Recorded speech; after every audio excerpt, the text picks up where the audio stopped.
Hello guys, today's video guys, flex ko lang sa inyo. Yan po, naka high tide po ngayon guys. Ipakita ko sa inyo yung view guys ng dagat. Medyo mayroon ng mga seagrass dahil mataas yung alon. So kita ko sa inyo guys, pakita ko. Hello guys, welcome back to my channel, Bake Cuisine.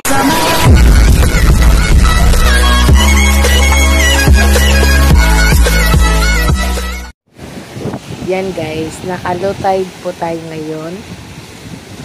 Itong nakikita nyo guys, ito po yung harapan ng aming tinirahan dito sa Bantayan Island. Harap po ng dagat. At sa ngayon ay naka-high tide po tayo ngayon. Nakaraan guys, yung pinakita ko sa inyo ay low tide po yon. So ngayon ay high tide po. Sobrang lalaki ng alon guys sa ngayon. Kasi po mahangin dito. Kaya gano'n po kalaki ang alon. At hindi po safe maligo dyan guys. So hintayin po umalma bago po maligo. At saka maraming seagrass guys. Nakita niyo. Yung marami pong seagrass. Pag yan po kasi kung kumalma na at medyo mag-low tide na, nililinis po nila yan guys. Tinatanggal po nila yung mga seagrass. Binabaon po nila yan sa buhangin. Enjoy watching guys. Thank you.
Hello guys, yan. Ito po yung view dito sa gilid ng dagat.